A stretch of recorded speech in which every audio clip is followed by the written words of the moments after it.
Boa noite a todos. Estamos aqui para mais um grupo de estudos da Comissão de Direito das Sucessões da Subseção Barra.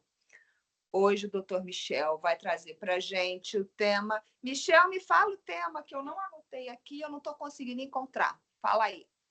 O inventário extrajudicial e a permissão eficaz ou ineficaz do levantamento para custeio da escritura de inventário extrajudicial, né? Então, a gente vai abordar aqui as problemáticas da teoria, né, em conflito com a prática.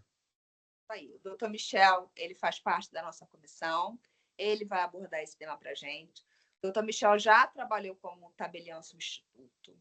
Ele tem um conhecimento nessa área muito grande. Então, assim, todas as dúvidas que eu tenho dessa área de extrajudicial, do que a gente pode fazer, do que a gente permite fazer, eu vou lá nele.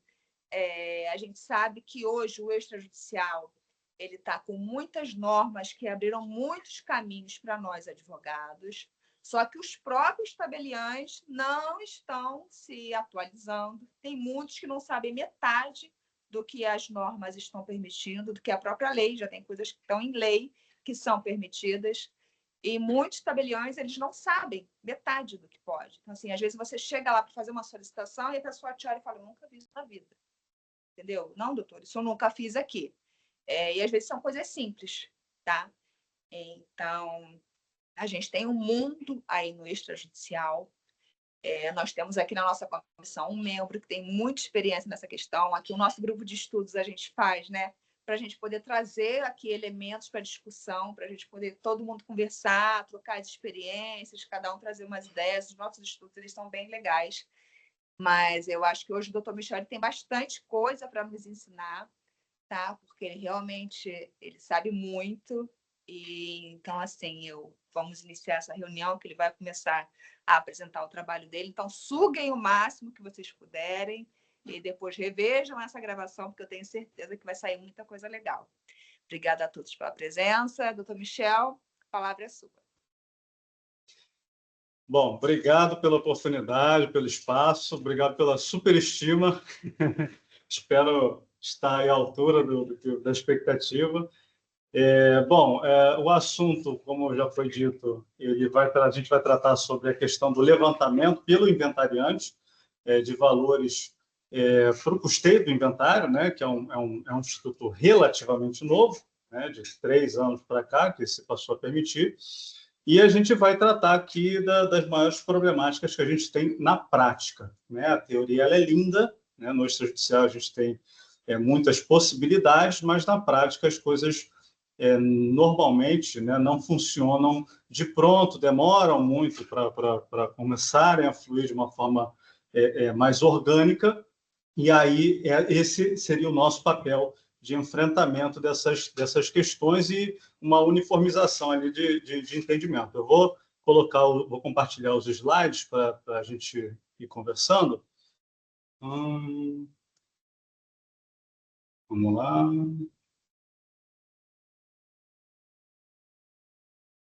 Só um minutinho, paciência comigo.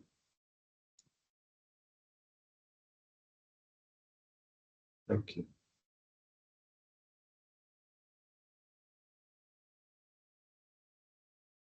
Realmente é ruim não poder enxergar vocês. Vocês estão vendo direitinho o slide? Sim. Ele só está ali dentro ainda porque agora eu tô no slide e não estou vendo a cara de ninguém. Dá para ver sim, tá ótimo. Tá. Então, bom, o tema, vamos lá. Se você conseguir ocupar ele a tela toda, ele pode ficar um pouquinho melhor. Você consegue? Não está ocupado? Não, ele está dentro do programa.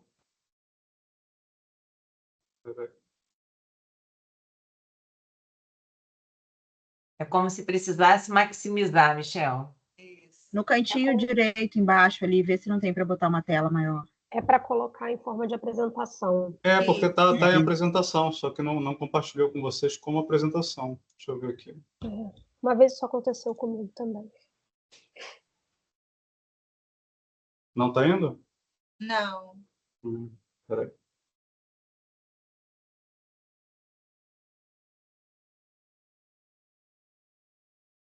Bom, eu iniciei a apresentação. Eu ver se tem algum outro recurso aqui.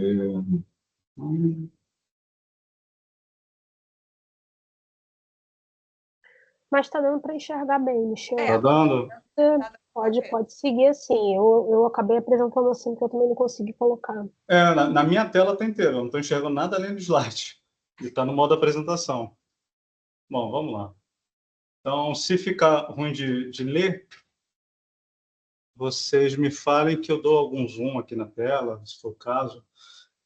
Bom, eu vou falar um pouquinho aqui do surgimento do inventário extrajudicial no Brasil, de forma bem superficial, né? Como todos já sabem, o inventário extrajudicial, tipicamente, ele surgiu através da Lei 11.441, de 2007, que alterou o artigo 982 do Código de Processo Civil, anterior, de 1973, e, posteriormente, foi regulamentado pelo Conselho Nacional de Justiça pela Resolução 35 de 2007 também, né? Hoje, a gente tem como base legal o artigo 610, parágrafos seguintes, e demais artigos do Código de Processo Civil, e como normas regulamentadoras, a Resolução 35 e as normas estaduais e federais afins, né? E aí é uma gama de normas que vai constituir ali a prática extrajudicial. A gente tem como condições históricas, e eu falo como históricas porque elas, na maior parte, não existem mais, já foram flexibilizadas, mas as condições para a lavratura do inventário extrajudicial. Primeiro, a gente tinha a inexistência de litígio ou discordância de vontades, a inexistência de testamento, inexistência de herdeiros menores ou incapazes e os recursos financeiros. Você precisava ter disponibilidade de recursos financeiros imediatos para se lavrar o inventário extrajudicial. E aí essa quarta condição é uma condição implícita, né?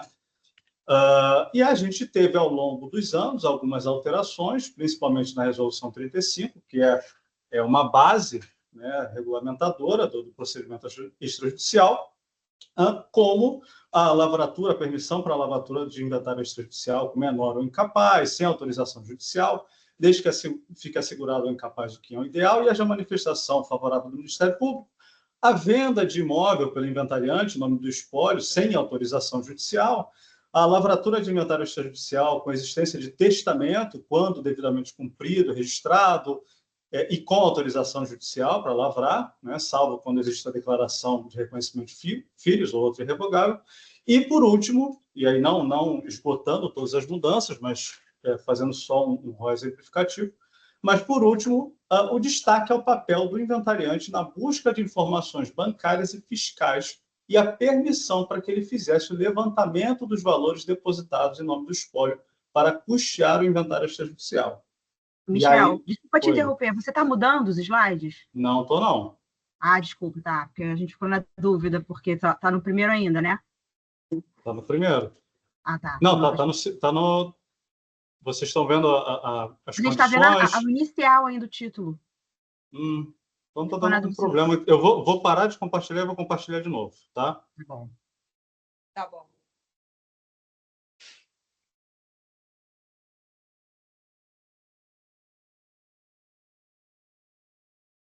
Isso agora...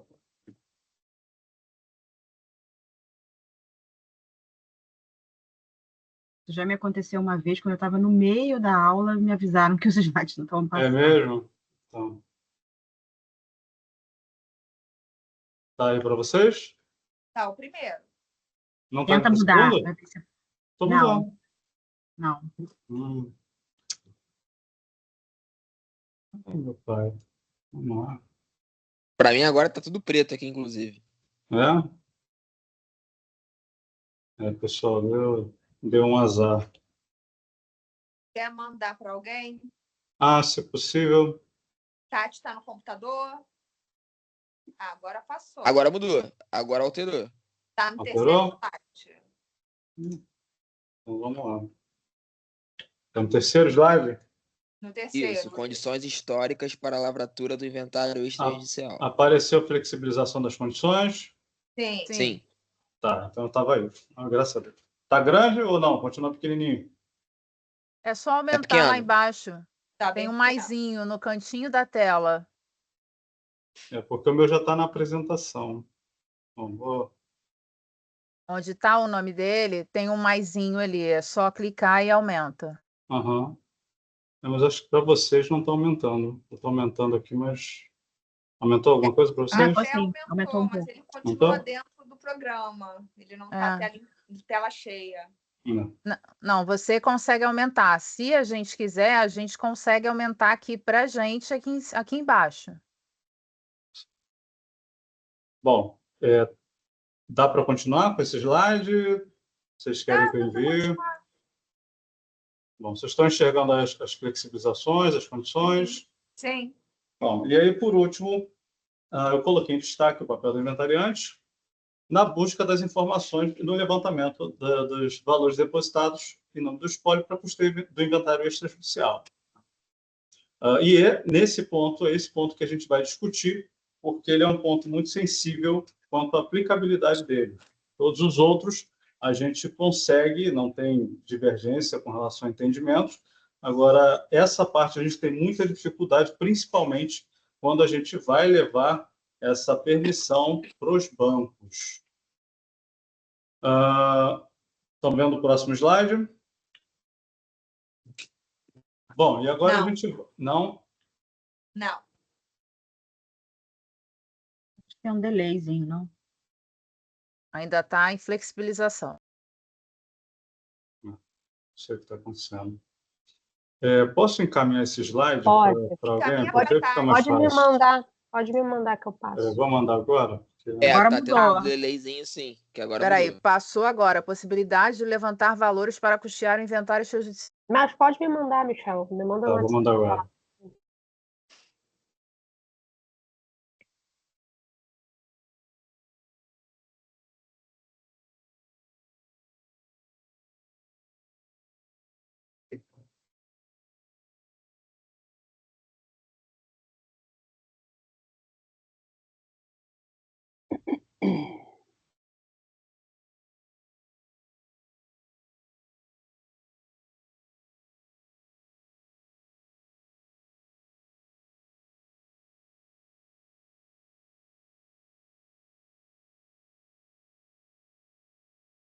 Mandei, Tatiana. Vou baixar aqui. Uhum. Assim vocês estão conseguindo enxergar, né? Fora da apresentação. Eu estou no celular, então para mim está bem pequeno. Ah. Eu até aumentei aqui, como a Carla falou, eu consegui enxergar um pouquinho melhor. Mas está bem pequeno. Para quem está no computador, com certeza está muito melhor. Bom, me sinto menos pior porque outras pessoas também tiveram esse mesmo problema. Espera aí, deixa eu abrir aqui. Aí para de compartilhar, Michel, que aí a Tati Parei passa. agora. É bom também que agora você vai conseguir ver todo mundo. Isso, Bom. melhor. Aí eu fico como a tia da cartolina. Passando a cartolina. Espera que eu tô abrindo aqui.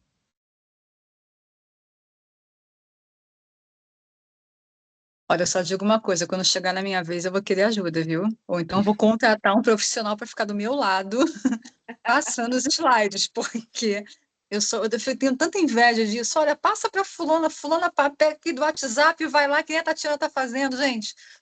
É muito poder, né? Eu não tenho esse poder todo. Ó, vê se vocês estão vendo direitinho agora. Estou vendo direitinho. Mas não está na tela cheia. Agora foi. Ah, então tá. Você vai O me problema falando. sou eu, né? Você vai me mandando, então, que aí eu vou passando, tá? Pode passar, por favor.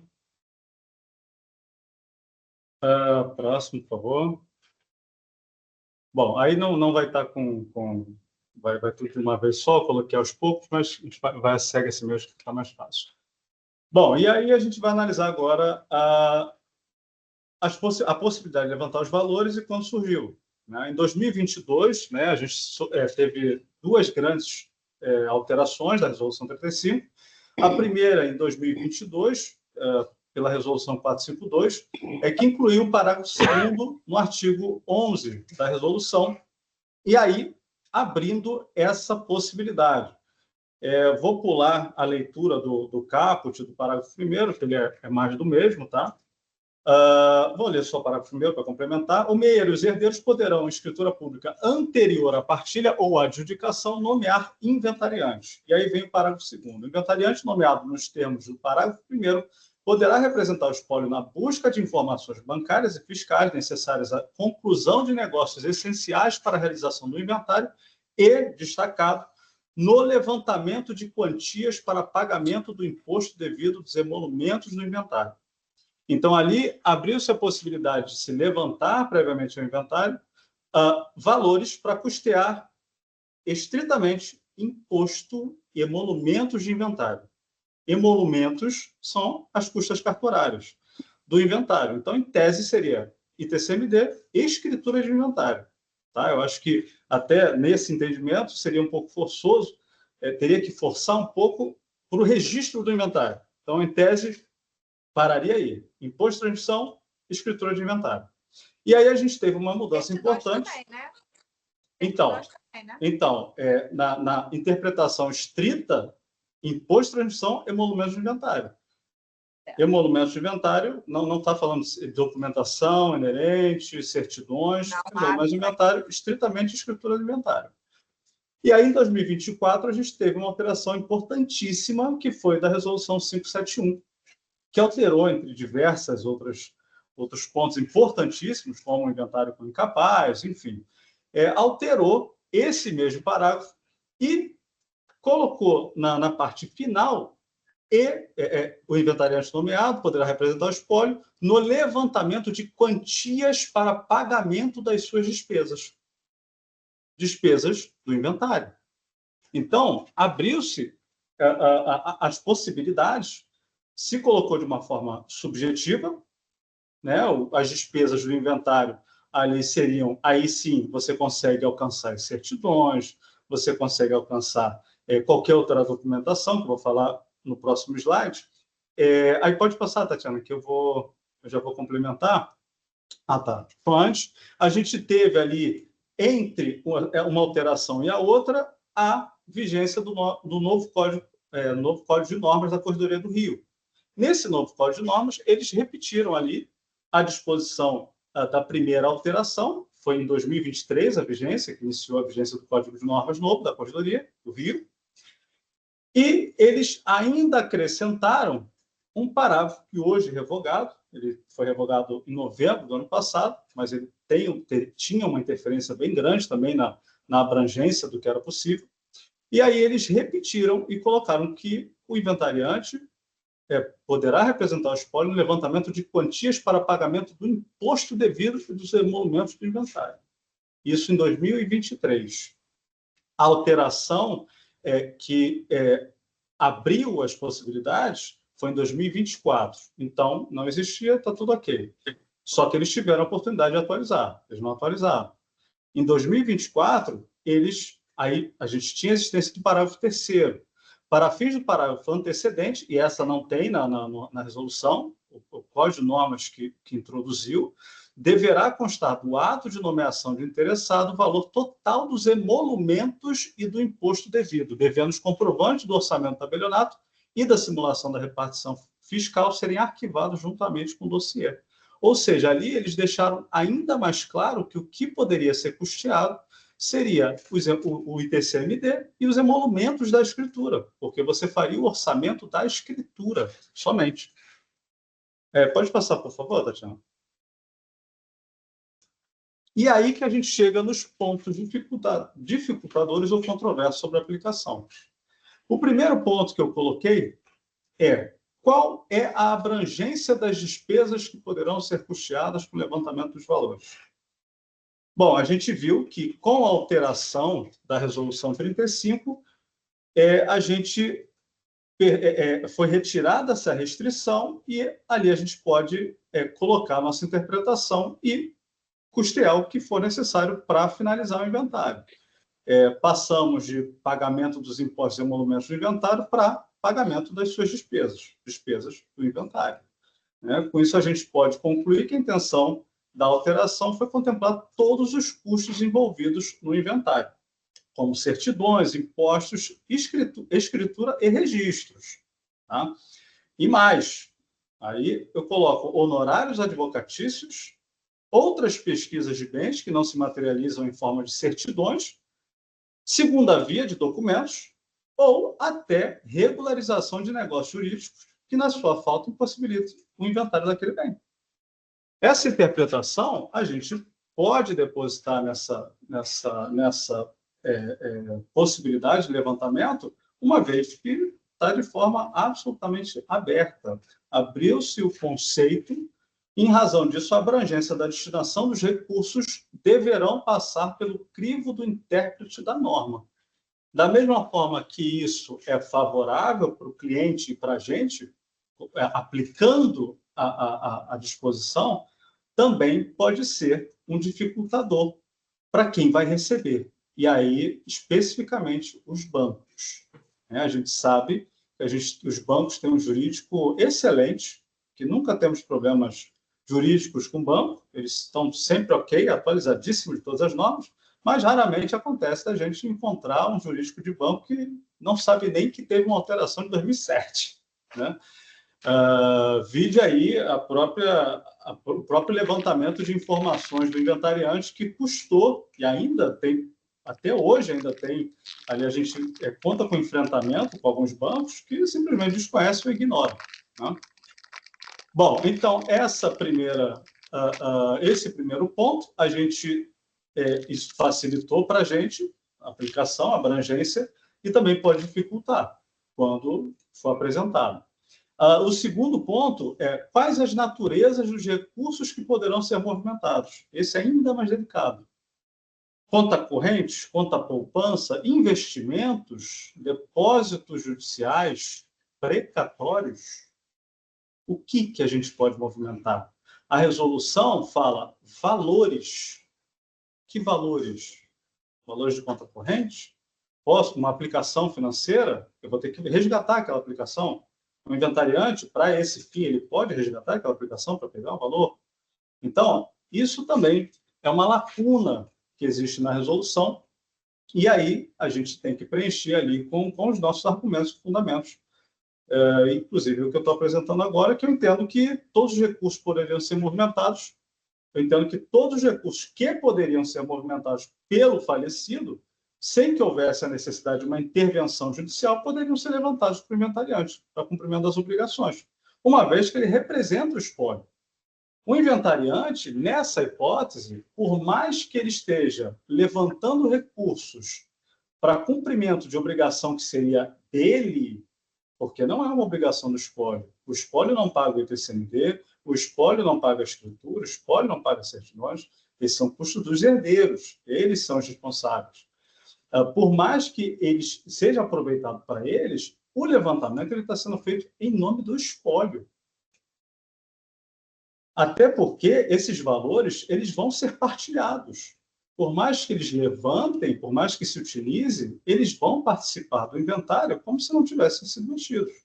Então, eles vão ser partilhados. Eles não vão ser descontados pagamento de TD, vão ser partilhados na integralidade. Após a partilha, aí sim, transmitiu-se formalmente, aí a gente deixando de lado a SAISI, transmitiu-se formalmente para os herdeiros por força da escritura. Então, esse é um entendimento meu, tá? Mas tudo aberto, e aí a gente vai contar com um recebimento, uma recepção maior em uma agência e uma menor em outra. Porque além da gente ter que contar com interpretações divergentes entre bancos, a gente ainda conta com interpretações divergentes entre agências. Entende? Então, isso não tem em lugar nenhum, a norma não fala, e a prática é que a gente vai ter que ali esmiuçando, muitas vezes tendo que entrar judicialmente com alguma ação, não é o ideal, mas às vezes a gente só vai conseguir mesmo a aplicabilidade dessa forma. Tatiana, pode passar, por favor? Um terceiro ponto, qual a quantia que poderá ser levantada para custeio? Esse questionamento pode parecer o mesmo do primeiro, mas tem a diferença. No primeiro, a gente questionou qual é a destinação que a gente vai poder utilizar. Para qual destinação? Em que a gente vai poder utilizar? Agora, quanto que você vai poder levantar no banco? E aí eu coloco como exemplo despesas ali previstas de R$50 mil para se fazer o inventário, ali, despesas prévias, incluindo imposto de transmissão, enfim. E aí você tem uma conta bancária de 100 mil. O banco ele vai transferir 50 mil ou os 100 mil que estão naquela conta? Bom, aqui no Rio de Janeiro, como eu havia dito, em 2023 teve aquela determinação. Então, quando você apresentava a escritura de nomeação inventariante, na própria escritura você já tinha dizendo ali, ó, vai ter custo de 50 mil. O banco, verificando isso, lendo aquela escritura, poderia falar, então, eu só vou liberar 50 mil. Só que, como teve a revogação dessa restrição e também a resolução 35 abriu, né, por mais que a nossa corregedoria ainda não adaptou o texto normativo, você não tem mais previsão para você especificar e restringir os custos que vão ser gerados pelo custeio do inventário. Então, da onde vai surgir essa previsão? E aí eu transfiro essa responsabilidade. Oi? Eu transfiro essa responsabilidade para a parte em conjunto com a gente, advogado. O que é importante? A gente, quando o inventariante for apresentar a nomeação de inventariante e pedir o levantamento dos valores, ele também apresentar uma planilha com as despesas ali previstas para o custeio do inventário. Porque se não apresentar, se o inventariante ele simplesmente for com a nomeação de inventariante dizendo, olha, eu quero levantar 100 mil porque é o que eu vou gastar no inventário. O banco, justificadamente, ele vai negar. Ele vai ter justificativo. Por quê? Como que eu vou liberar um valor? Eu tenho uma finalidade. Né? Se tem uma finalidade. Então, como que eu vou liberar o valor se você não consegue me comprovar essa finalidade? Né? Você não consegue comprovar o quanto que ele vai precisar. Então, como uma forma preventiva, a gente deve instruir os clientes e até, havendo a nossa participação, que é interessante também, quando o cliente for apresentar a escritura de nomeação, a gente mandar uma petiçãozinha junto, entende? Também fazendo a discriminação dos valores e colocando uma sobra também, porque essa sobra ela é permitida. Tem despesas que a gente não tem como discriminar. Não vai ter como. Tem processos que a gente vai ter que enfrentar antes de lavrar o inventário que não tem como a gente precificar. São custos que eles vão aparecendo ao longo do tempo. Então, mas se você pelo menos tem uma base de custos ali discriminados e colocar uma margem em cima, justificar, o banco tem menos fundamentos, menos justificativa para negar. Tá? Então, eu vejo isso como um trabalho preventivo de expor o quanto que vai se gastar e o quanto se pretende buscar pelo levantamento. O quarto ponto controvertido para mim, é o mais difícil, né? Porque diz respeito à resistência do banco em liberar a quantia. E aí, quais meios extrajudiciais que a gente tem para obrigá-los a cumprirem o que determina a resolução do CNJ? Né? Pode passar, Tatiana, por favor? Bom, e aí uma sugestão de solução imediata. Primeiro passo, buscar o departamento jurídico do banco. Por mais que você vá conversar com o gerente, o advogado, vá conversar com o gerente, ou até o advogado vá conversar com o jurídico daquela agência, se conseguir resolver nessa conversa, ok, ótimo, perfeito. Se não conseguindo resolver, importante formalizar o seu requerimento. Formalize o seu requerimento, e aí eu transfiro isso para o advogado, formalize o requerimento, coloque todos os fundamentos jurídicos e manda para o gerente vai encaminhar para o departamento jurídico. Ou diretamente para o departamento jurídico, eu sugiro que faça para o gerente para você fomentar o caminho, né? Você fechar a cadeia e não ir direto para o departamento jurídico. E aí o departamento jurídico vai enfrentar a situação, vai liberar ou vai negar. Se ele negar, você vai para o segundo passo. Faça uma reclamação na ouvidoria do banco.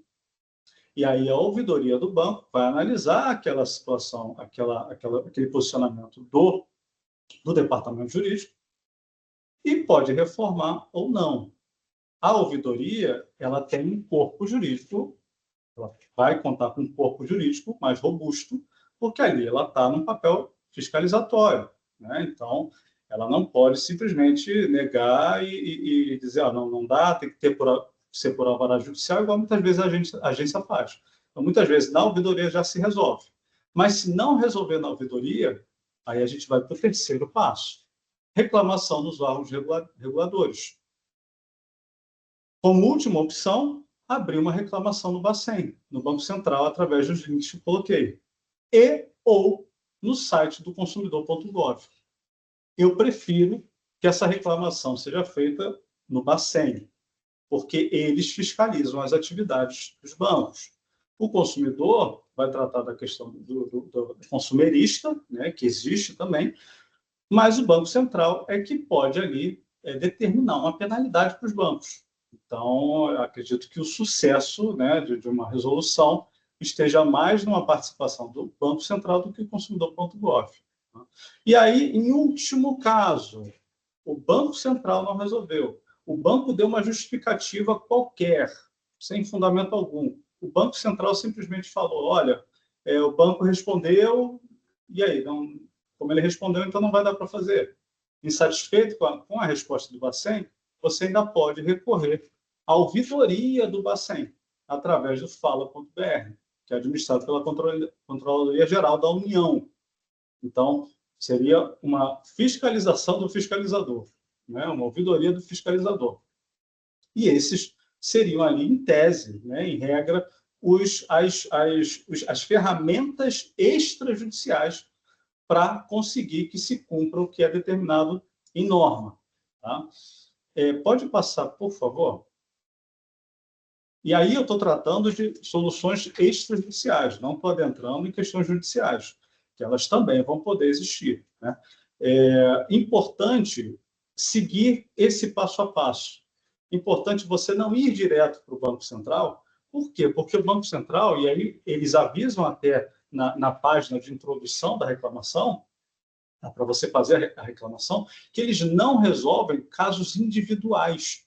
Então, você está com um problema com o banco, ele não vai resolver o teu problema ali com o banco, igual um pai mediando dois filhos ali brigando. Eles não vão fazer isso. Mas se você for ao banco, fizer a reclamação na ouvidoria, o Bacen ele tem o papel ali de resolver isso, porque você não conseguiu resolver no banco e o banco está descumprindo uma determinação normativa. Aí você tem justificativa. Então, é importante para você não ter um indeferimento logo de pronto no Bacen, você fazer esse caminho. Até porque você pode resolver antes, né? Você tem o Bacen, tem um prazo também para resolução, para resposta. Então, às vezes, você conversando com o gerente, com o departamento jurídico, você já resolve essa questão. Bom, e aí, como sugestão de solução a curto, médio prazo, e foi especialmente importante a Érica falar na nossa reunião prévia sobre o que a gente pode trabalhar dentro da comissão, e aí cairia nessa sugestão a curto, médio prazo. As instituições interessadas, em especial a OAB, pressionarem os órgãos financeiros com competência normativa e fiscalizatória para que expeçam norma impositiva e passiva de penalidade por descumprimento. Porque o banco, ele só descumpre. Ele só descumpre. E ele vai ser penalizado quando for se chegar até aquele último caminho que eu falei, aquele último passo no Banco Central. E se o Banco Central entender que ali houve uma irregularidade pelo banco, né?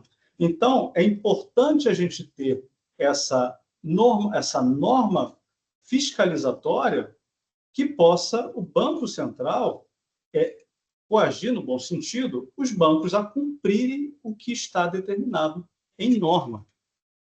Importantíssimo. Hoje não existe. Pelo menos eu desconheço. Se algum dos colegas conhecer alguma normativa, alguma portaria deles, alguma comunicação do Banco Central, obrigando os bancos a observarem o que determina a lei, nesse sentido, por favor, compartilhe com a gente, porque seria importantíssimo para a gente.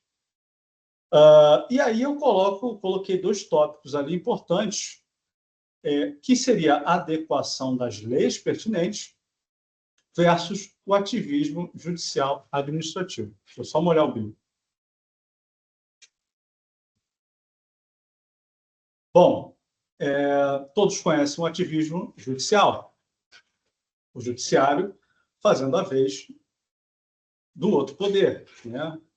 Legislativo, legislando quando deveria só julgar, pela ineficácia daquela lei, pela inexistência, enfim, por diversos motivos, o legislador, ele muitas vezes exerce o ativismo judicial para ali suprir lacunas, né? E a gente tem um ativismo judicial administrativo. Administrativo porque a gente está em âmbito administrativo. Por mais que a Resolução 35 tenha sido expedida pelo Poder Judiciário, através do Conselho Nacional de Justiça, o âmbito dessa norma é regulamentadora e é administrativo. E, muito ruim falar isso, mas é contra a lei. Porque o Código de Processo Civil, ele não foi adaptado. O Código de Processo Civil, no 610, ele fala que vai poder fazer inventário judicial se não houver interessado incapaz, se não existir testamento. O Código de Processo Civil não abre essa exceção. A Resolução 35, o CNJ, abriu essa exceção. Nós, do Rio de Janeiro, o Código de Normas abriu até antes da Resolução 35 do CNJ.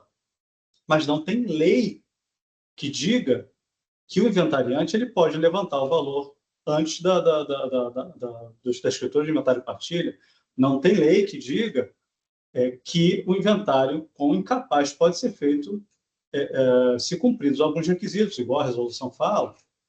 Não diz que você pode fazer o inventário com testamento, contanto que ele seja cumprido, registrado, que o juiz autorize.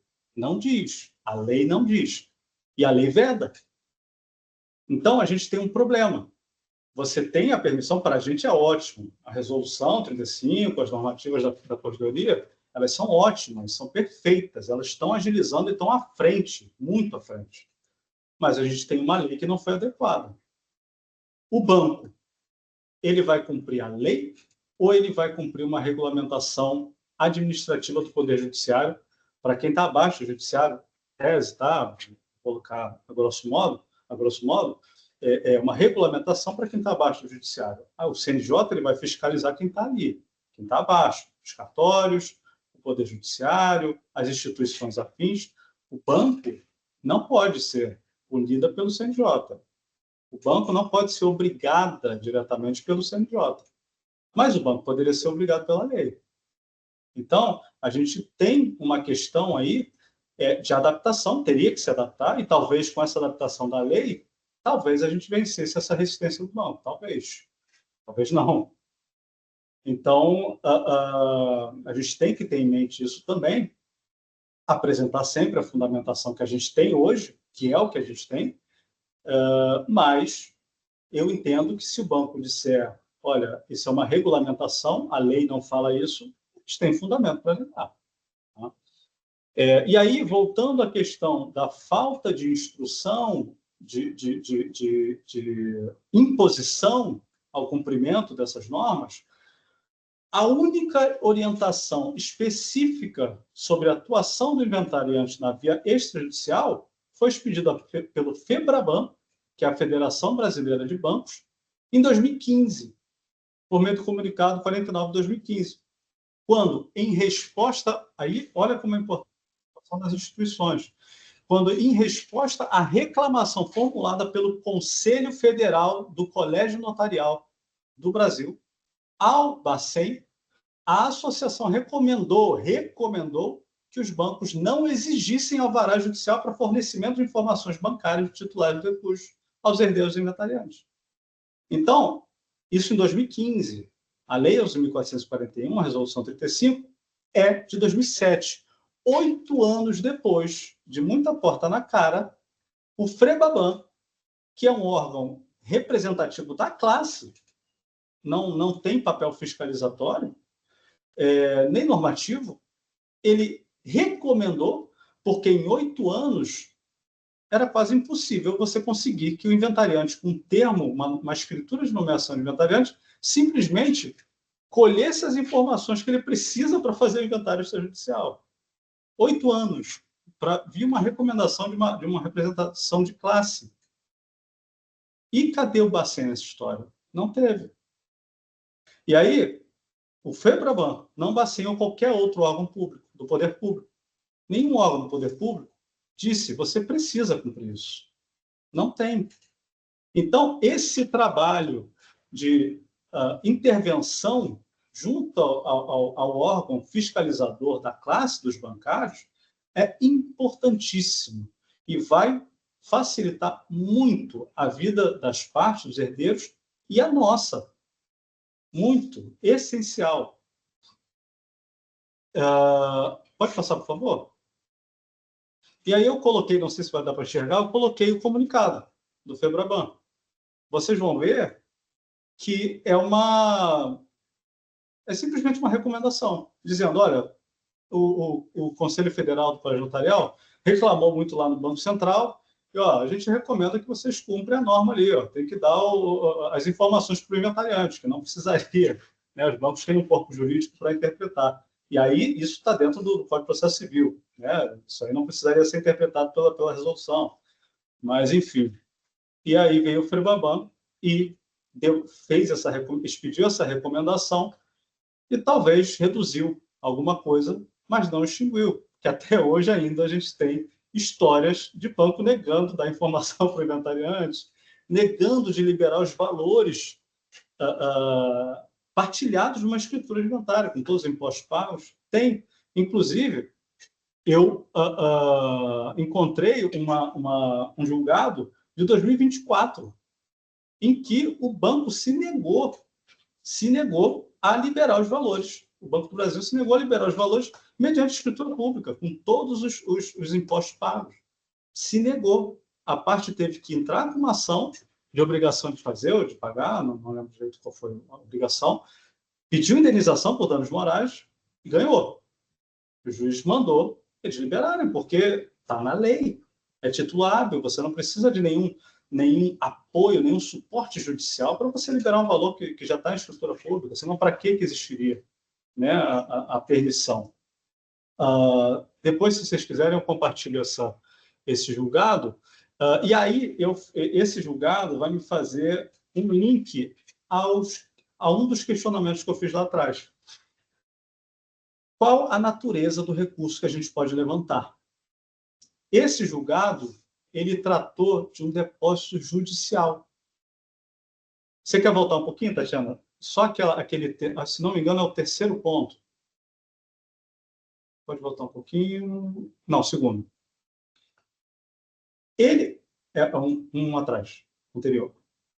Isso. Ele liberou o depósito judicial. Já estava pago o imposto, já tinha feito a escritura de um depósito judicial. E o juízo mandou o banco pagar, porque não depende de intervenção judicial, porque existe a escritura pública. Então, esse já é um precedente. Né? Com relação à resposta desse questionamento, conseguiu-se uma liberação de depósito judicial. Não sei se administrativamente conseguiria. Eu mesmo já tive um caso de precatório que consegui liberar com uma nomeação de inventariante. Foi o CUSP. Foi na Caixa Econômica Federal. Mas eu consegui. Um precatório que já estava disponível para saque do falecido. E aí eu tive a porta na cara, no primeiro contato, e eles falaram, não tem como, tá? A administração do juízo, você precisa pedir alvará judicial. Eu falei, tá bom, vamos lá. Fui para o judiciário, no mesmo processo, pedi o alvará judicial, o juiz falou que, como já estava depositado, inclusive no nome do falecido, o juízo não tinha qualquer ingerência sobre aquele depósito e que teria que se aplicar as normas inerentes aos depósitos bancários.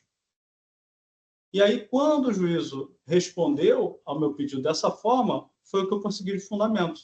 Juntei o fundamento da negativa dele, eu falei, olha, o juiz não vai expedir alvará. Libera esse valor. E consegui, mas foi com muito custo. Eles não sabiam como eles iam fazer a transferência.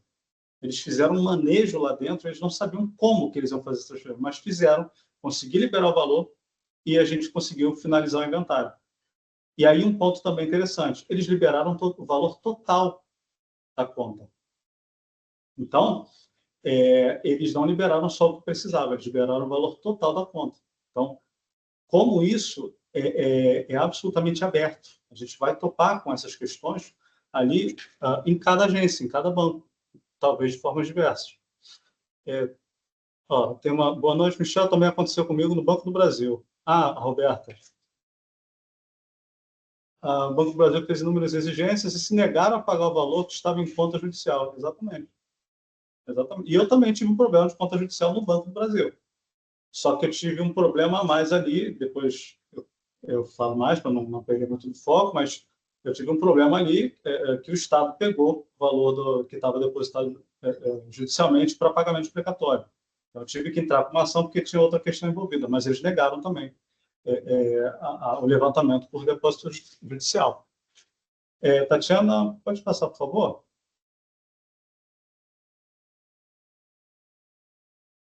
Bom, basicamente são essas são as exposições, esses são os questionamentos ali. Gostaria, meus contatos, tá? Deixa eu passar mais um pouquinho à frente. O contato da nossa comissão, tá? Por favor, nos sigam, ali tem o arroba da nossa comissão, para seguir no Instagram. Os meus contatos estão no anterior.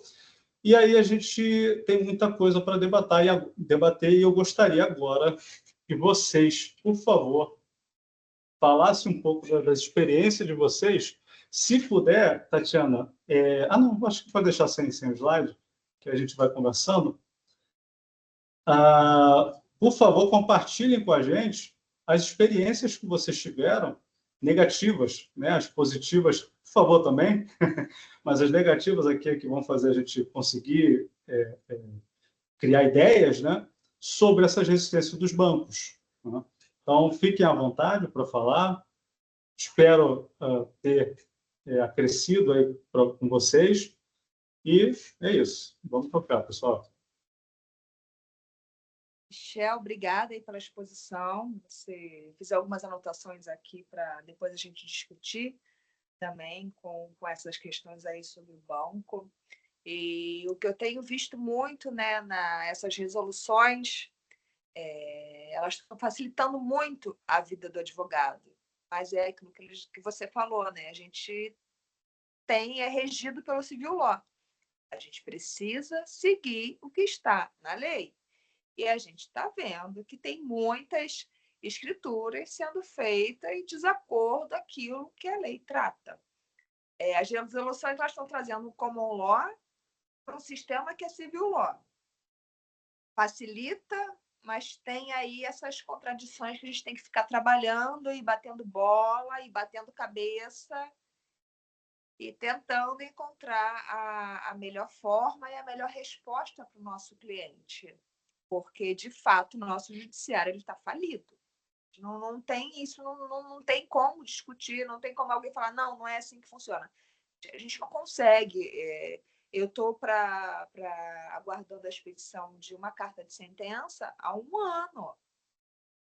Uma carta de sentença de um processo de violência doméstica, de um divórcio que foi dado por tutela, e eu não consegui averbar esse divórcio até hoje, porque eu estou aguardando há 1 ano a carta de sentença. E não expede. Então, assim, depender do judiciário hoje é muito complicado.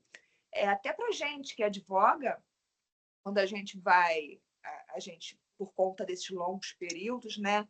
Eu tenho conversado muito com os advogados, todo mundo está colocando aquela cláusula da gente poder cobrar depois de 1 ano ou 2 anos do contrato, começar a cobrar ali a cada ano, né, um valor para poder suportar, né, todo esse período que a gente fica trabalhando nesse processo, porque a gente praticamente tem processos que a gente trabalha de graça. A gente fica mais de 10 anos num processo que não funciona. Mas aí eu fico pensando também porque é complicado, porque como é que a gente vai cobrar alguma coisa de um cliente, de um processo que está literalmente parado, né? Ainda que a gente esteja lá fazendo o nosso trabalho, a gente vai lá, a gente bate na porta do juiz, a gente reclama. Essa cobrança ela também é complicada, né? Então, assim, são muitas questões que a gente precisa avaliar. E o extrajudicial, ele é o futuro. É o futuro. A gente precisa de trabalhar, estudar, né? Se fortalecer aí nessas questões, ter um maior entendimento para a gente poder ter uma troca e cobrar dos cartórios e poder trabalhar sempre essas questões, porque é o que está trazendo para a gente uma luz, né? Onde a gente está conseguindo trabalhar um pouco melhor. Porque no judiciário está muito difícil. Está muito difícil. Eu estou com um acordo, uma partilha pronta, assinada por todos os herdeiros também há mais de um ano, e eu não tive sentença. Era um processo que eu precisava levar para o judiciário, eu não conseguia fazer no extrajudicial por conta que é um detalhe pessoal do cliente, mas é uma partilha que já está assinada há um ano e eu não consigo uma sentença. Assim, é difícil, é bem difícil. Mas essa questão de levantamento de valores, tem muito advogado que não sabe, então assim, é muito importante a gente trazer essa questão. E não só nos bancos a gente encontra os problemas, né? A gente também tem encontrado alguns problemas em cartórios, porque muitos cartórios ainda não sabem também os poderes que podem dar ali para o inventariante. E também é bem complicado. Então, assim, é importante que os advogados eles façam. E aí, eu não sei como é que a gente poderia fazer esse meio, né? Acho que é um trabalho que a OAB tinha que fazer, e aí seria a OAB como um todo, de ter um canal de reclamação, né, para os advogados. Olha só, eu tive esse problema no cartório tal, eu tive esse problema no banco tal, para a gente poder ter um levantamento e ter um entendimento de onde é que estão surgindo os maiores problemas para a gente poder tentar resolver.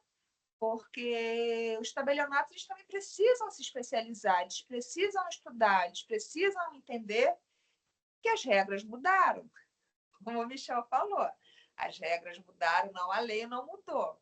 Mas a gente tem umas regras que têm um certo valor, né? Tem uma... Total, principalmente no Rio de Janeiro, né? Que a gente Principalmente está inovando tudo no extrajudicial antes do NJ. Está em outro patamar, né? Literalmente.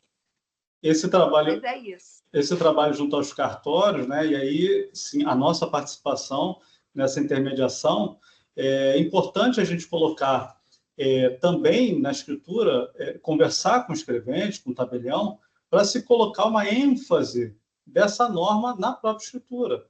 Porque, em tese, eles não têm obrigação de transcrever, né, o texto normativo na escritura, nem nada do tipo. Mas, fazendo, você tem ainda uma maior força, constando do instrumento público, ali, que o inventariante tem ciência de que poderá levantar o valor antes da escritura para o custeio, conforme artigo tal da resolução. Então, o nosso papel, né, e aí seria na própria feitura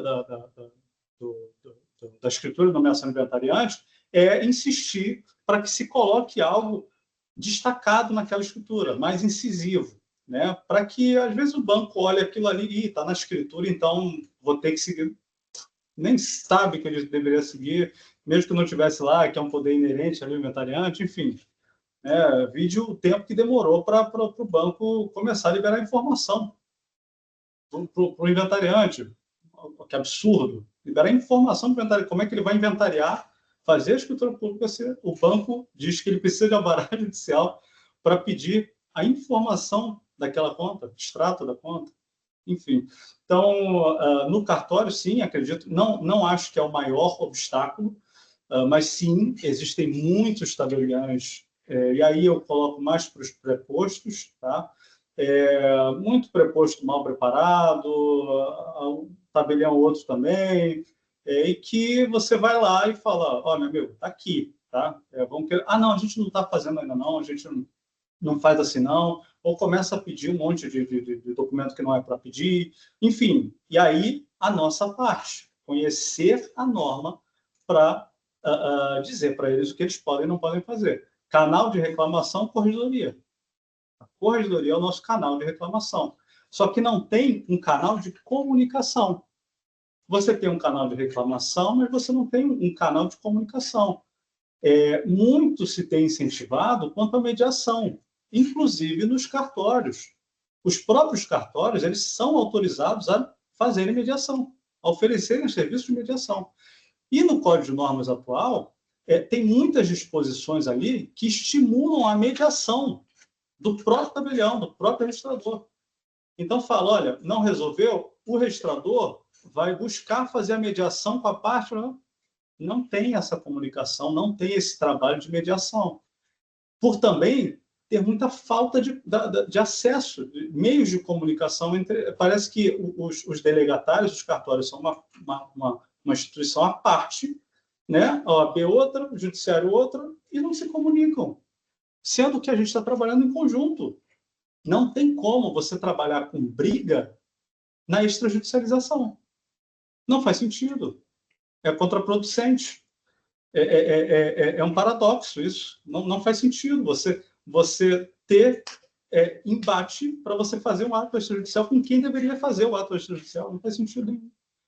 E aí, quais são os caminhos, quais são os meios que a gente tem de comunicação entre nós e eles? Nenhum. A OAB não está lá na Corregedoria Geral de Justiça como representante nossa para discutir as questões extrajudiciais. Não se tem esse meio de comunicação. Então, para mim, a solução imediata, logicamente, é o que a gente tem hoje de ferramenta, fazer reclamação, né? Ou esmurrar a cara do gerente, mas não vai adiantar muita coisa. Entendeu? Então, a gente tem essas ferramentas. Não conseguir, vai ter que ir para o judiciário. Olha o trabalho que o cliente vai ter para viabilizar um procedimento extrajudicial. Entende? Então, qual é o meio mais efetivo? A comunicação. Você abrir os meios de comunicação. Você ter a OAB ali fazendo um papel. Pô, vamos comunicar ali com o Banco Central, né, ou com o sistema financeiro, que seja. OAB, Banco Central, Corregedoria, Conselho Nacional de Justiça. É uma norma deles. Como é que o Conselho Nacional de Justiça pode aceitar que o sistema financeiro não está cumprindo a norma deles? Porque isso é uma norma direta ao sistema financeiro. De onde você vai tirar valores para levantar, se não for nos bancos? Né? Então, enfim, aí eu deixo aqui, né, como a Érica falou sobre a questão de participação, de ideias, precisa ter esse papel ativo, porque senão fica cada um para um lado e a norma nunca vai conseguir ser aplicada porque não tem convergência, não tem harmonia. E não dá para o procedimento extrajudicial você ter desarmonia, você ter conflito entre os protagonistas do extrajudicial. Não existe. Acaba não existindo. É isso. Ludmila está com a mão levantada? Pode falar. Primeiro, parabenizar o doutor Michel, que nadou de braçada, tirou onda. Obrigado. Foi excelente. Mas eu gostaria de perguntar se alguém, você falou, Érica, a gente aqui no Rio de Janeiro realmente está fadado à falência, né? Assim, se a gente depender do judiciário, a gente não paga a conta do mês vindouro. Você já tentou fazer a expedição da carta de sentença de forma extrajudicial? Essa semana ou foi semana passada? No meu caso, não tentei. Pois é uma coisa que eu nem sabia que podia ser feita e pode ser feita. Então, assim, dá uma analisada. Eu vi uma live da Falcão, que é, inclusive, nossa comembra aqui, e a Letícia Mazan, eu acho, Malan, falando sobre isso. E, de fato, nós que somos conhecedores de direito, o fato é assim, tem muita informação a todo tempo. Nós aqui estamos estudando, nós estamos nos aprimorando, mas a maioria não está. Então, é o gerente de banco que não sabe, é o escrevente do cartório que não sabe, é o serventuário lá do balcão que é estagiário, mas discute com você de igual para igual, que tem pós-graduação. Não que eu seja melhor do que ninguém, mas a gente está estudando só isso, e mesmo assim a gente tem dúvida. E mesmo assim, às vezes, passa desapercebido uma coisa que pode ser feita no extrajudicial. Então, Então, assim, Érica, se fosse você, dá uma olhada se você consegue expedir essa carta de sentença, que pelo que eu li, dá para ser feito sim, de forma extrajudicial, e aí você ganha 1 ano da sua vida. Porque a gente, mesmo tendo uma partilha, todo mundo assinado, imposto às vezes recolhido, a gente vai gastar 1 a 2 anos. Eu tive uma conversa com a juíza da 5ª Vara, inclusive falei com a doutora Marcela, Vara de Órfãos e Sucessões. A minha cliente está com 94 anos, está com câncer.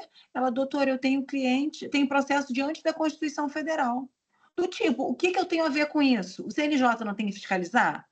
A parte não paga a maior custa do Estado do Brasil, dos 27 estados da federação, e a juíza vem me justificar que o meu processo está na fila, ela não pode tirar porque está tendo auditoria, inclusive, porque eu já fiz reclamação da corregedoria uns 20 anos atrás, funcionava. Hoje em dia eu faço, não tenho nem retorno. Nada. E a sensação de desfiscalização deles é tão absurda que eles querem mesmo assim, né, doutor Michel? Eles falam assim, reclama lá, doutora. Ainda dá o nome e sobrenome, só falta puxar o crachá para você tirar a foto. Porque nada acontece. Então, assim, a gente está muito mal servido, e digo, a OAB como instituição que deveria estar por nós. Né? A gente vê várias outras coisas acontecendo, mas isso que seria de suma importância, mandado de pagamento, que às vezes demora 6 meses, 12 meses, doutora tem que estar na fila. Tipo... Ordem cronológica. É surreal. Aí você fala assim para o teu cliente, ó, a sua mãe tem 94 anos e está com câncer, mas a juíza tem jurisdicionado de 102 anos. Tá? Então, aguarde na disciplina. Eu falei para ela, excelência, eu me sinto impotente perante os meus clientes. Que eles não conseguem visualizar tamanha situação. A culpa é dela? Não. A culpa é do CNJ, que manda um acervo de 20 mil processos para uma vara, e o juiz daquela vara não dá conta, mas ele cumula com outra vara, que eu não entendo uma coisa dessa, gente. Aí a gente fica insano. É uma loucura, é uma loucura. Mas, doutor Michel, eu faço votos que a gente viva só do extra, só de inventário supimpa, e aquele senhor que deixou aquele saldo na conta para a gente pagar os emolumentos e depois pagar os nossos honorários, não deixar aquele imóvel de 1 milhão e 17 herdeiros, não, pelo amor de Cristo, né? Mas que a gente possa trocar essas figurinhas do extrajudicial, que é o que há, se a pessoa tiver condições, né? É o que se a pessoa tiver condições, que também não tiver, vai ficar aí 5, 7 anos. Poderia ter condições se fosse aplicado ali, né? Essa seria uma hipótese, né? Que pois aí acaba a nossa lei é linda, né? Quando a gente fala de duração razoável do processo, super prioridade. Aí vão lançar vara de garantias fundamentais, que não funciona. Para que lançar mais uma vara, gente? Se funcionasse aqui, a gente já estava ótimo. E você vê lá, nenhum juiz é titular, tudo juiz vago. Ninguém está comprometido com aquilo. Desculpa o desabafo. Mas serve para isso esse canal aqui também, né? Vamos Mas, Érica, veja isso, hein? Veja isso que eu acho que você consegue. Vou olhar, vou procurar essa live lá. Doutora Gisele, você é a próxima a falar, depois o Hugo e depois a Juliana. Está com a palavra, Gisele. Boa noite a todos. Primeiramente, eu queria dar os parabéns para o Michel, foi excelente a sua exposição. E queria aproveitar para falar com você, Érica. É possível, sim, tá, fazer essa carta de sentença lá através do cartório de notas. Você tem que ir no cartório, né, judicial, porque o processo está tramitando lá na secretaria, e aí você vai pegar o processo físico, se ele fosse físico. Eu já tive um caso assim de um processo físico lá de Niterói, e aí eu consegui fazer super rápido, você faz assim, resolve o que não foi resolvido, que já estava se arrastando lá na vara há quase 2 anos, resolvi em um dia. É bem prático. Na época, eu cheguei até a falar com a Bárbara Firmo também, do 17º, né? Eu faço muita coisa com ela. Se você quiser, eu passo o contato, o contato do você. Você tem, né? Então, é só você entrar em contato com ela que vocês conseguem resolver rapidamente. É muito tranquilo, bem tranquilo. Bem rápido. Você vai economizar muito tempo aí no seu caso. Hugo, sua palavra. Olá, boa noite, tudo bem? Vamos lá. Eu tô com 2 problemas, um aqui, os 2 em Campo Grande. Um, por sinal, é de um casal que já está separado juridicamente, né, falando, desde 92. Eu entrei com uma tutela para que já fosse, de fato, o divórcio sacramentado. O juiz não me deu a tutela. Eu agravei. O desembargador também não me deu a tutela. E agora, a outra parte foi citada. Nesse momento que ela foi citada, ela concordou com o divórcio e agora está em conclusão há 3 meses o processo. E fica nisso, né? Enfim, e o outro processo é um processo de um inventário que eu tive que fazer judicial porque na época não existia a regulação do CNJ. Então, eu tive que fazer judicial porque envolvia uma menor. Plano de partilha, descobri um valor em conta e está 5 meses para assinar o plano de partilha. E eu não quero ir agora para o extrajudicial, porque eu já estou com o JG no judicial, já estou com o plano de partilha. Se eu for para o extrajudicial, minha cliente vai perder muito dinheiro. Então não vale a pena para mim nesse momento. Deixa eu te falar, você consegue aproveitar a justiça gratuita, tá?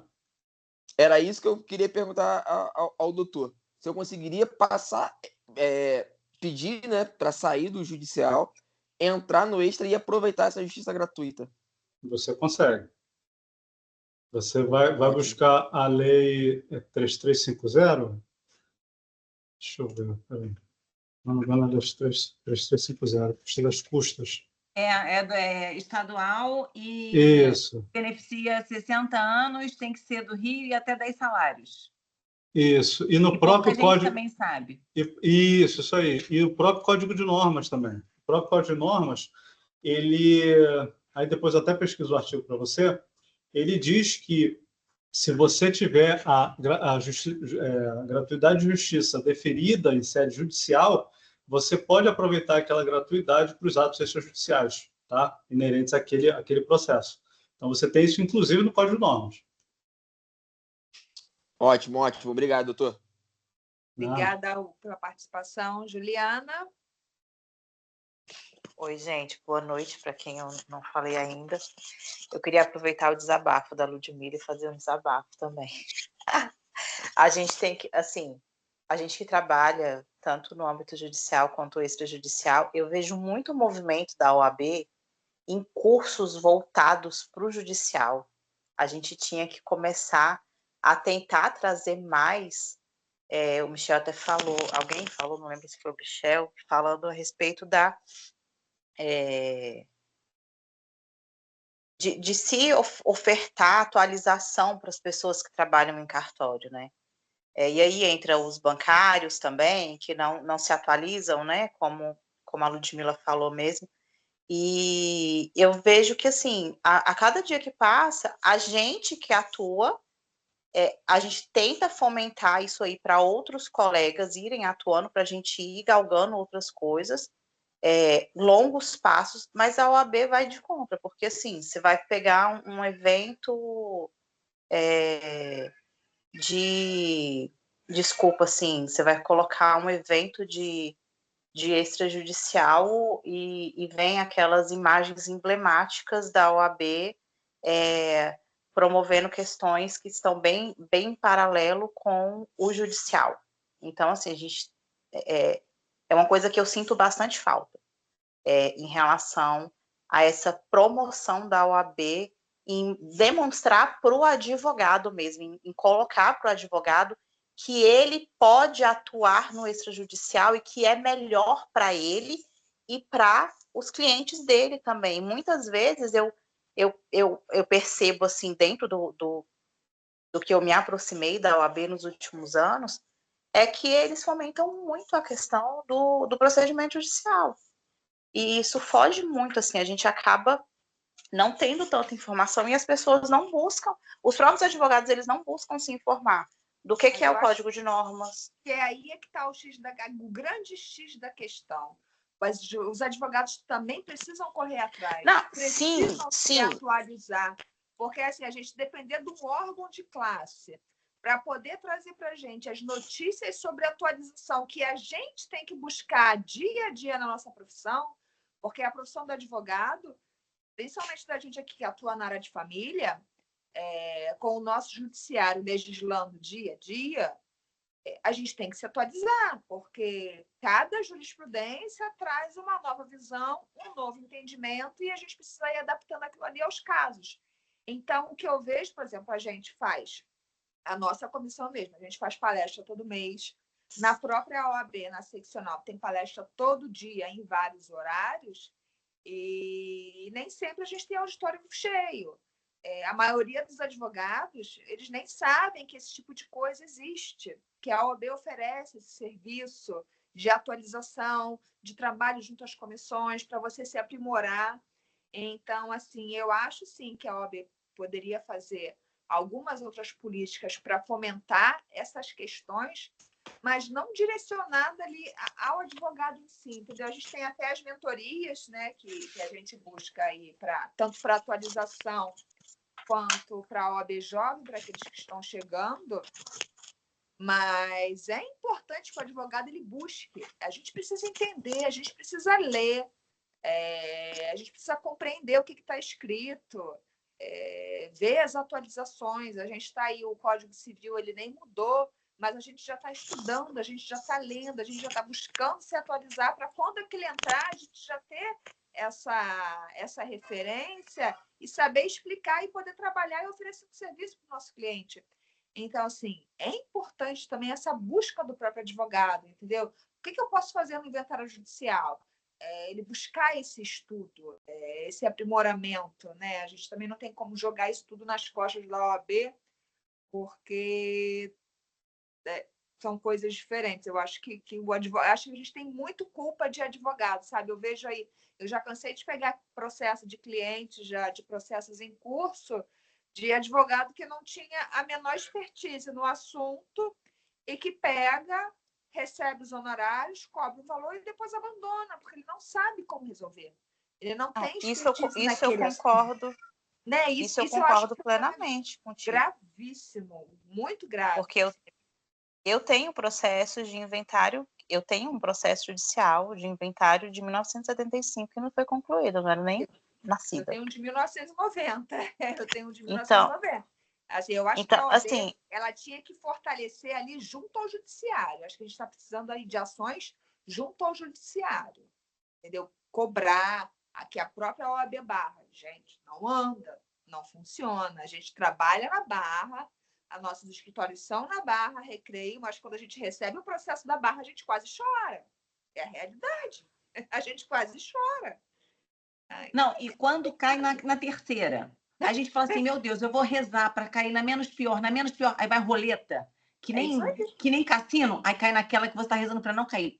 É isso aí. A terceira é o caos. Eles me odeiam lá dentro, porque eu toda hora faço reclamação na ouvidoria. Não adianta nada, mas eu faço. Não adianta, mas, Érica, você chegar lá, tem um serventuário oficial, o resto é tudo estagiário. É isso aí. Aí você fala, Jesus, Cristo, o que acontece?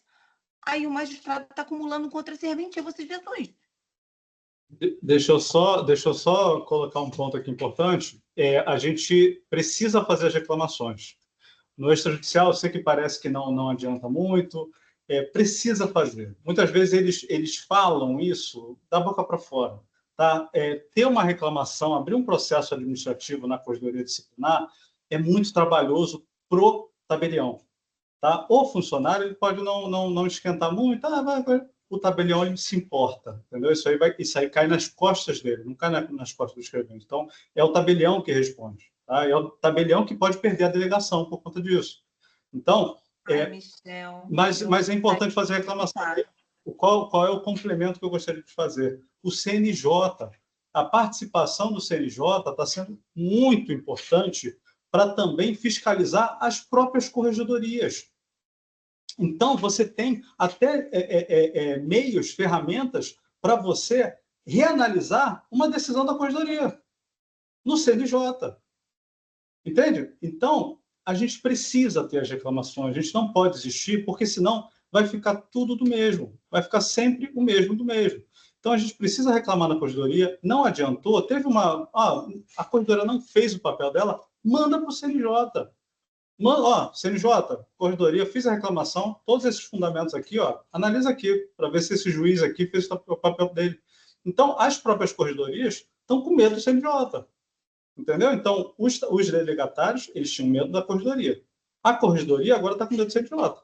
Então, existe essa hierarquia que a gente pode utilizar. A gente deve utilizar. Entende? Igual a questão da cobrança do testamento, dessa lei que colocou a cobrança do testamento com valor declarado, e a interpretação que se deu também a essa lei, porque não é só o texto da lei, a interpretação que se deu, entendeu? A vara deu e aí a corregedoria não está se manifestando nesse sentido. Isso aí a gente pode buscar no CNJ, não a lei em si, porque a lei, o CNJ não vai ter o que fazer. Né? Aí teria que ser uma ação de inconstitucionalidade. Mas a interpretação que a corregedoria está dando, a gente pode.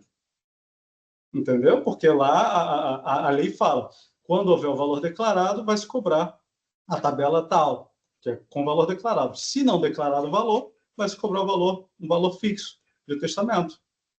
Quando que não vai haver, então, a declaração do valor? Ele dá uma opção. Ele não fala que você é obrigado a declarar o valor para todos os bens. Não fala isso. Isso foi uma interpretação. E aí? É uma interpretação também na corregedoria. O colégio notarial interpretou dessa forma. A vara de registros públicos, isso partiu da vara de registros públicos, de um julgado da vara de registros públicos, que falou, não, tem que cobrar, tem que declarar o valor para o testamento, então tem que cobrar o valor declarado conforme a lei, conforme a tabela de emolumentos. Aí todo mundo está seguindo isso. Entendeu? Então, por isso que é importante a gente agir, a gente reclamar, porque senão as coisas não vão mudar. Não vão mudar. Aí o escrevente fala, não pode. Pode. Não pode. Pode. Aí joga um e-mail, faz a reclamação, bota o artigo do Código de Normas que fala das punições, bota, não resolveu? Manda para a corregedoria. Uma hora ele vai parar de fazer. Uma hora as coisas vão mudar. Mas só muda se a gente agir. E estudar, né, Michel? Porque eu acho que uma arma tão grande, é isso que eu falo, né? Eu não tenho sobrenome. Mas a gente não age, sabe por quê? Porque as partes têm pressa. E o problema é que a gente entra nesse modus operandi da parte e a gente acaba cumprindo o que precisa cumprir para resolver a vida da parte. E como a rotina de trabalho é extremamente intensa, a gente não para, porra, tá bom, já resolvi, pô, vou pegar e vou fazer a reclamação. Não, já resolvi? Tá bom, deixa eu ver para outro caso.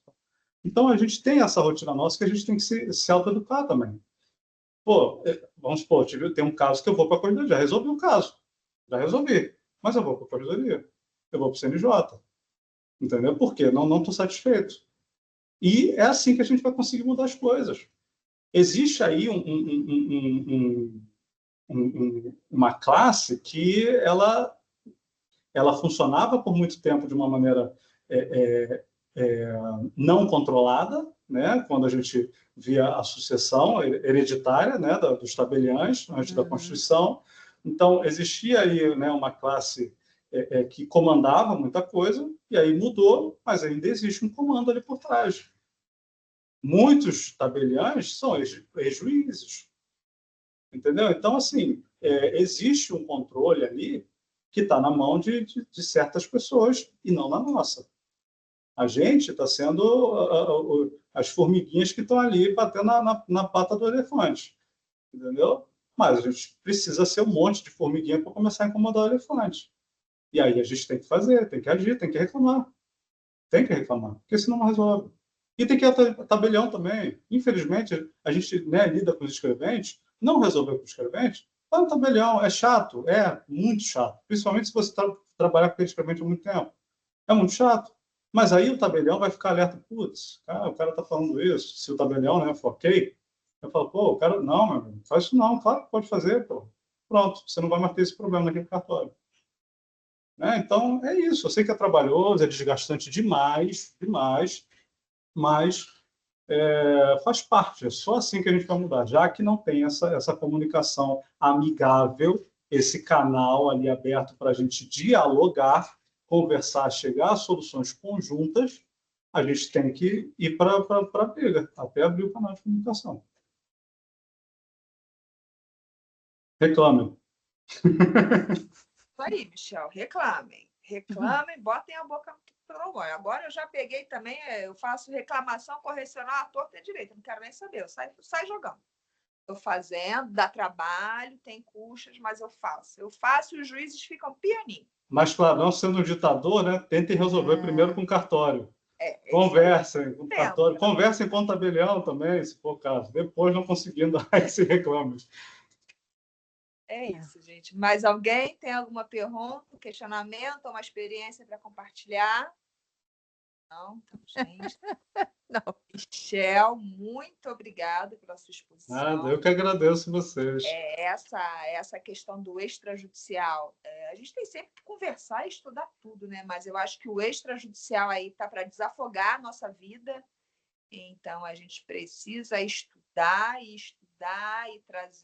trazer as alterações, e todo dia tem uma alteração nova, um entendimento novo.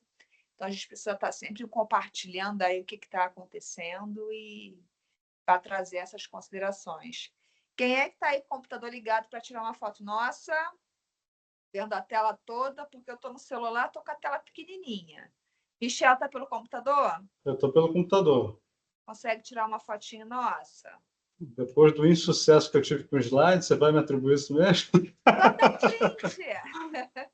Peraí. Todo mundo sorrindo. Eu tiro de uma página depois da outra, né? Isso. Peraí. Só sou novo de idade. Sou velho de tecnologia. Ó, vou tirar a primeira, da primeira página onde eu estou. Aí, foi uma.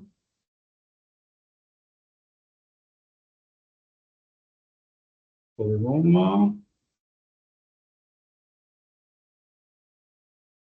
Agora eu vou para a segunda. Dá um risão.